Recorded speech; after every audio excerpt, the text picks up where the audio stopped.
Have you noticed a previous pattern of this fear in your life?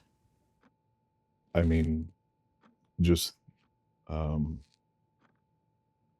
starts to affect other relationships where I don't necessarily want that, but I just anticipate that there's going to be a time where the last time I talk to someone is the last time that I talk to someone. And I won't know when that is, and that person will disappear.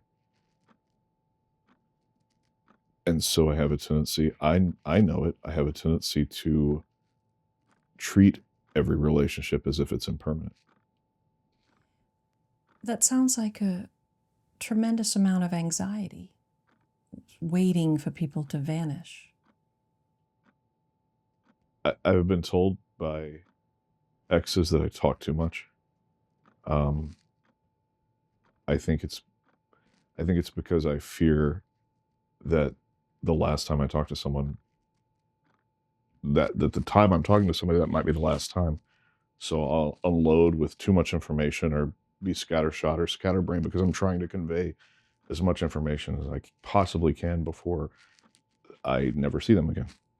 And maybe I know I'm seeing them next week, but it doesn't prevent me from behaving as if they're impermanent. Let's talk about when you think this anxiety started. What is your earliest memory of feeling this way? I mean, I think about the fact that my biological father stopped seeing me when I was 5 Right?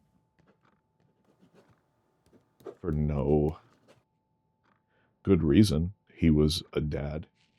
I had a bedroom at his place and toys, and some of my earliest memories are being carted back and forth between two households until the day that my mom remarried. And when my mom remarried, he stopped. He stopped seeing me.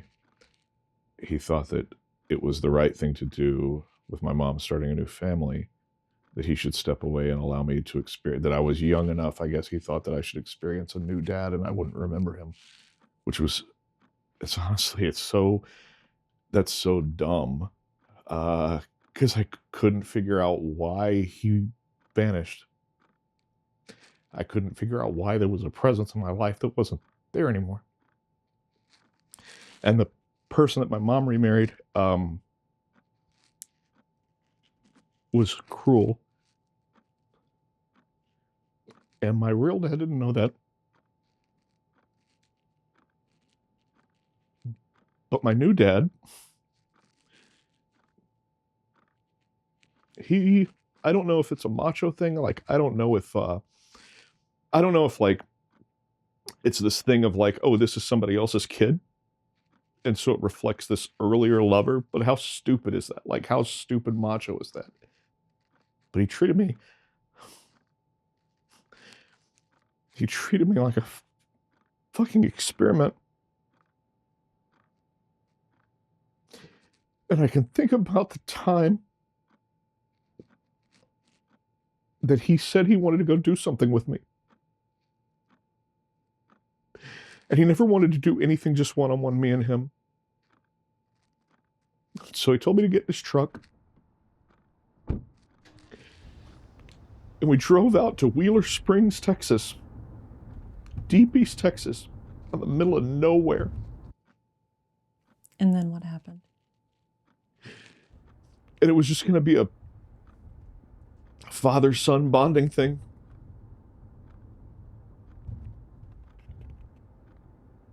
And he brought me out in the woods.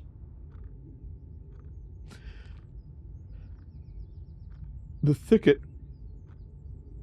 I don't know if you know East Texas, but it's all pine trees. It's like a rainforest. And he fucking left me out there. He left me in the trees. And he hid. And I didn't know that at the time. At the time,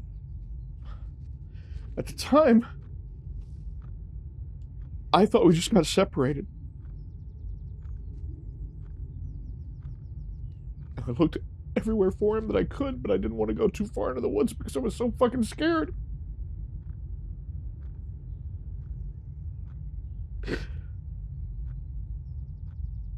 And at first, I was a little worried. I grew increasingly panicked. Then I was screaming his name as loud as I could. I had to have been 7 years old.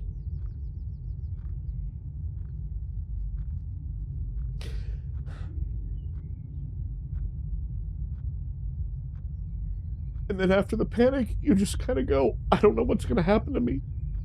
And at that point, he came out from behind the trees.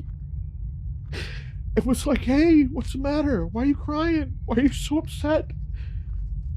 I said, I didn't know where you were. He said, I was here the whole time. And he kind of like patted me on the back and was like, hey, come on, let's drive back to your grandparents' house, and got in the car. It went back. And I didn't have the whole story until I was older. I just had this weird memory of getting separated from my dad and being lost in the woods. And after my mom and him divorced, I had a long conversation with my mom about some of the stuff that I went through. And she told me how big of a fight that they got in that day, because he came back to the house and he thought it was funny.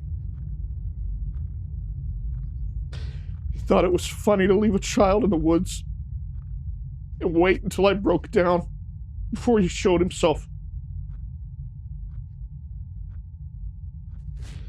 So you want to talk to me about why I think people leave? And why I expect them to vanish without warning?